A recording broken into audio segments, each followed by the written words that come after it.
Mi historia empezó hace 8 años, cuando cumplí 18 y me quedé sin hogar. Crecí en un hogar con muchos abusos físicos y verbales. Mis dos padres bebían mucho, así que cuando mi padre no nos hacía daño a mí y a mis hermanos, estaba bebiendo o perdiendo el trabajo.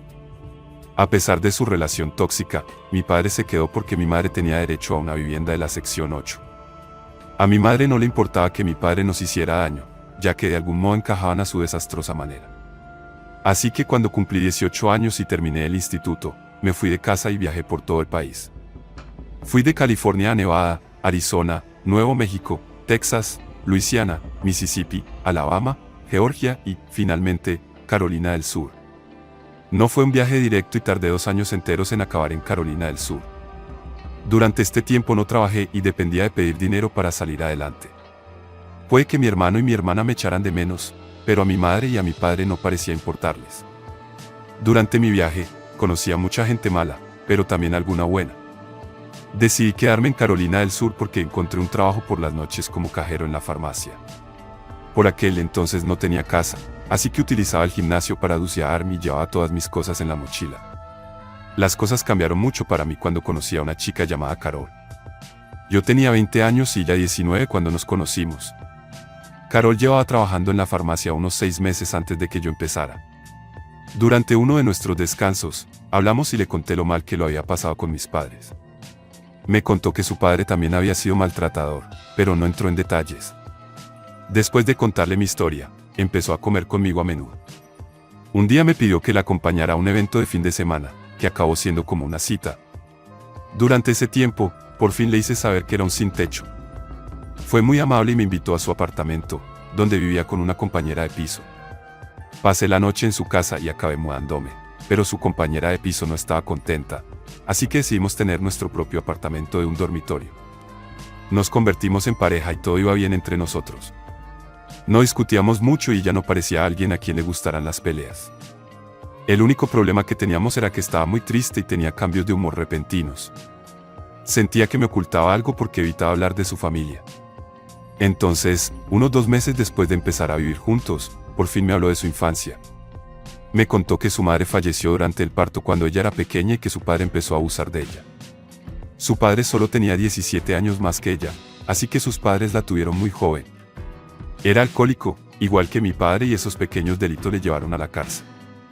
Así que al crecer, mi novia tenía que quedarse con parientes que no eran mejores que su padre. Así que cada vez que él salía de la cárcel, ella se sentía feliz porque podrían volver a vivir juntos. Pero entonces él hacía algo malo y lo volvían a detener y volvía a pasar lo mismo. Me sentí muy mal por mi novia cuando me lo contó, sobre todo porque nunca antes lo había compartido con nadie. Su padre llevaba ya 3 años en la cárcel y le quedaban 2 más. Ella no había ido a visitarle por cómo la trataba. Me dijo que quería encontrar a alguien estable en su vida y en eso me convertí para ella. Por aquel entonces yo no conocía realmente la terapia, pero mirando hacia atrás, a ella realmente le habría venido bien una. Pude apoyarla un poco porque sabía escuchar y nunca la juzgué. Podía sentirme identificado porque yo tenía un padre maltratador y negligente, aunque en realidad no abusaba de mí. Mi situación era la de un padre violento y una madre que me veía como una forma de conseguir ayuda para la vivienda y cupones de alimentos para seguir adelante. Cuando llevamos unos 4 meses de relación, mi novia mencionó que algo le preocupaba y que necesitaba compartirlo conmigo. Entonces me reveló que había visitado a su padre en la cárcel. Me quedé perplejo y le pregunté por qué. Al fin y al cabo, no era la misma persona que se había aprovechado de su inocencia y había abusado de ella cuando era joven. Me dijo que sí, pero que quería cerrar el caso y necesitaba enfrentarse al demonio que veía como su padre. En cierto modo comprendí su punto de vista, porque a mí también me gustaría tener la oportunidad de enfrentarme a mi padre, que me maltrataba físicamente. La consolé y deseé que me hubiera traído con ella. Me dijo que quería hacerlo sola y que era una batalla para luchar sola. Le dije que estaba a su lado por si me necesitaba. Nos comprometimos a no ser nunca como nuestros padres y a hacer algo de nuestra vida. Yo me matriculé en una escuela de oficios para convertirme en técnico de reparación de aire acondicionado y ella quería ser radióloga. Cuando llevamos casi 2 años de relación yo estaba haciendo mi aprendizaje como técnico cuando ella se quedó embarazada. Por entonces yo trabajaba en horarios extraños, así que no estaba en casa. Cuando estaba en casa durante el embarazo, su padre salió de la cárcel y el primer lugar al que fue a visitar a mi novia a nuestro apartamento. Vino cuando yo no estaba en casa y mi novia no me lo dijo y no te creerías cómo me enteré de su visita. Como mi novia estaba embarazada y estudiaba, tuvo que reducir sus horas de trabajo. Así que yo era el principal sostén de la casa. Entonces empecé a notar que mi novia no pagaba la factura cuando debía y se retrasaba y entonces cogía el dinero 2 veces. Esto ocurrió varias veces hasta que me enfrenté a ella. Fue entonces cuando empezó a llorar y me dijo que su padre había salido de la cárcel. Le pedía dinero para ayudarle a empezar de nuevo y no volver a hacer cosas malas. Ella no quería que se metiera en líos, así que empezó a darle dinero, creyendo que se lo devolvería. Estaba muy enfadado. No podía creer que después de todo lo que le había hecho, tuviera el valor de venir a mi casa y pedirle dinero. Pensé que mi novia era demasiado confiada, así que decidí mantenerla al margen de mi cuenta bancaria y empecé a pagar las facturas yo solo. Le dije que no le diera nada a su padre, pero que si intentaba engañarla y ella seguía pensando que tenía que ayudarla, que utilizara su propio dinero, no el mío. La primera vez que le vi fue después de que naciera nuestro hijo. Entró en la habitación para visitar a mi novia y al bebé. No quería que las cosas fueran incómodas, así que no me enfrenté a él como realmente quería. No actué amistosamente ni fingí que me gustaba porque yo no soy así. Me repugnaba que un hombre pudiera tratar así a su propia hija. Cuando se marchó, hablé severamente con mi novia. Le dije que no quería volver a ver a su padre. Cuando llegó el bebé, empezamos a discutir más, sobre todo a causa de su padre y del hecho de que dejara los estudios.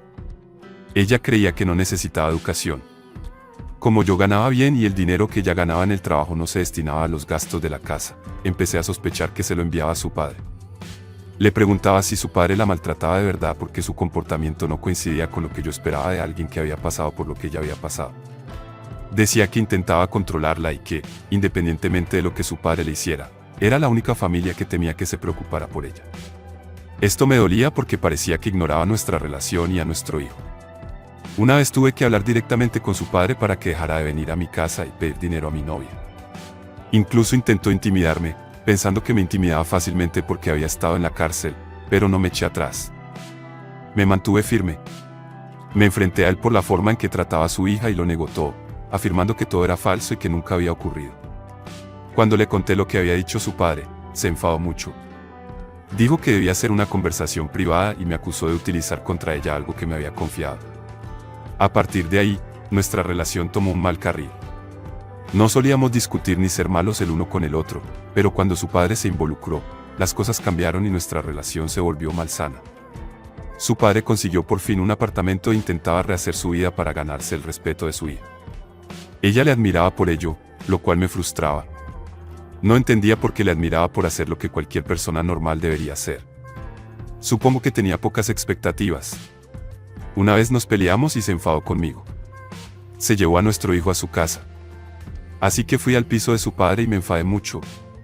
Volvió con nuestro hijo al día siguiente, y le dije que no volviera a llevarlo a casa de su padre.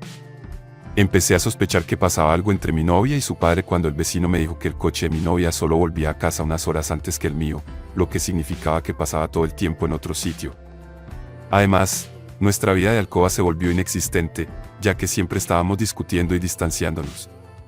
Entonces, un día de Acción de Gracias de 2015, volé de vuelta a California para visitar a mis padres y hermanos con mi hijo. Mi hijo tenía entonces 1 año y mi novia no vino conmigo. Nuestra relación era tan tóxica en ese momento que discutíamos todo el tiempo, así que no habría sido un viaje agradable si lo hubiera traído. Fue un buen viaje porque mi hermano y mi hermana pequeños iban por mal camino, igual que nuestros padres, y les dije que podían venir y quedarse conmigo después de Navidad. Tal vez les gustaría Carolina del Sur y tendrían una segunda oportunidad en la vida después del viaje cuando volví a casa con mi hijo a Carolina del Sur. Mi novia no estaba en casa. Me dejó una carta diciendo que estaba de viaje con su padre. La llamé, pero no contestó. Me sorprendió que una madre abandonara a su propio hijo. No tenía claro que mi novia y su padre tuvieran una relación sentimental. Acudí a los tribunales, pero no conseguí que le retiraran la patria potestad. Tras 2 meses de su desaparición, reapareció después de volver. Quiso volver a nuestra vida culpándome de su desaparición, diciendo que como intentaba demostrarme algo le molestaba que me fuera a California sin ella. Le pregunté si mantenía una relación romántica con su padre y afirmó que no era asunto mío. Cuando volvió, le dije que nuestra relación había terminado y que quería que se fuera de mi piso y que no se iba a llevar a nuestro hijo con ella. Fuimos al juzgado y a pesar de todas las pruebas que aporté demostrando que abandonó a nuestro hijo y que mantiene una relación extraconyugal con su padre, el juzgado dijo que no era suficiente y nos dio la custodia compartida de nuestro hijo. Para mi horror, mi hijo tiene que quedarse con ella y con su padre el 50% del tiempo. 4 meses después, mi novia se quedó embarazada y yo estaba seguro de que era de su padre porque sabía que no salía con nadie más en ese momento y que vivía sola con su padre. Contraté a un abogado para que viera el caso contra ella porque no puedo permitir que mi hijo crezca en ese campo rodeado de esto. Mi hermano y mi hermana se mudaron conmigo. Estaban rehaciendo su vida y también me están ayudando a criar a mi hijo para que tuviera gente que le quisiera con quien quedarse en vez de mi ex y su asqueroso padre. Después de que mi exnovia diera a luz a un niño que hizo con su padre, reunimos suficientes pruebas para demostrar que el niño era producto de un incesto y mi exnovia y su padre fueron detenidos y acusados de incesto después de que el Estado realizara una prueba de ADN. Por suerte o por desgracia, me informaron de que la niña acabó falleciendo en el centro médico de Charleston, debido a una complicación relacionada con el incesto. Pude presentar la detención policial ante el tribunal y conseguir con éxito la custodia exclusiva de mi hijo. Esta vez, una vez concluido el proceso judicial, el padre recibió una condena de menos de 1 año de prisión y mi exnovia fue multada con menos de $1,000 sin enfrentarse a penas de cárcel. Hasta ahora, no ha cesado en su intento de involucrarse en la vida de nuestro hijo. A veces me cuestiono si estoy siendo egoísta al restringir su acceso a él, pero creo que estoy salvaguardando su bienestar. A menudo parecía una madre capaz. El hecho de que abandonara a nuestro hijo sigue siendo una preocupación importante. Sin embargo, lo que me preocupa es que, cuando liberen a su padre, vuelva a dejarse influir por él, y quiero asegurarme de que mi hijo no crezca en un ambiente así. Mi objetivo es proporcionarle una vida mejor que la que yo viví. Hace todo lo posible por convencerme de que su relación con su padre ya no es inapropiada y que ahora sale con otra persona. A pesar de ello, me ha llevado a los tribunales varias veces para intentar recuperar la custodia, pero sus esfuerzos no han tenido éxito.